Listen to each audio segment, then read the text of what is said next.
So we're here at one of the most advanced laminate shops in North America, where we've been working on how to crack the riddle of putting an electric performance boat on the water.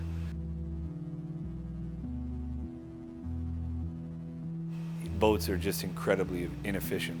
You know, they're boats less efficient than a dump truck. So the amount of batteries it needs to do what we want it to do it's going to be a lot of weight.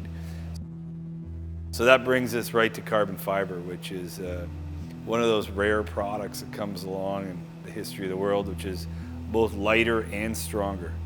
Pioneered by the military, but then leveraged by any type of performance industry, from F1 to bicycling to yachting to aviation. It's a game-changing product. You know, people always ask, well, you know, why is the marine industry so far behind automotive industry? I mean, everybody knows in the automotive industry we've got, you know, dozens of incredible commercialized products readily available. In the marine world, there is no real commercialized product. You've got a few guys globally that are working with different prototypes, some companies that have some product on the market, but none of them that are comparable in range and performance of what we as traditional boaters are used to. Until there's a product that is as good, if not better, than what its comparable product was in a combustion world, the market's not going to take off. Because you're just not going to go buy a boat just because it's electric.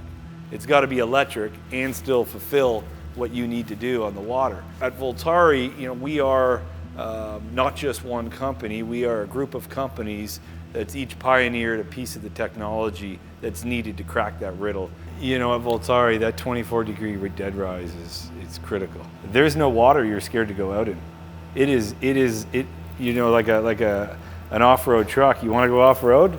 Go nuts, you know it can do it. There's no design that holds more championships than the Deep V. Plus, it's kind of cool, it came out of Miami in the 80s. The torque available with electrification, I mean, we have up to 1,000 foot-pounds of torque at 1 RPM. I mean, what we can do when we go to map that torque curve, right? Because we can go, you know, usually when you sit down with a drive company or propeller company and they go, okay, well, what's the torque curve of your combustion engine? And they'll build everything to suit it. With electric, we're all digital. So when we sit down with the suppliers and they go, what's your torque curve? Well, we go, well, what torque curve would you like, sir? Up until now, boats are the greatest polluters of the waterways they operate in. And when we're on them, we want to be enjoying to the maximum amount these beautiful places. So for the first time, you're going to be able to do that without the noise pollution, without the air pollution, and actually have an even more impressive ride. This is what gets us out of bed in the morning, because it's a better boating experience.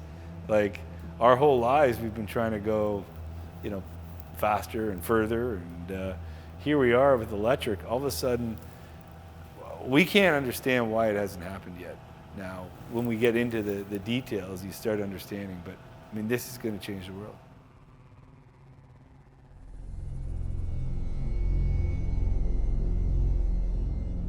Stand by as they build and launch the first fully electric performance boat. It's a story that can only be told once.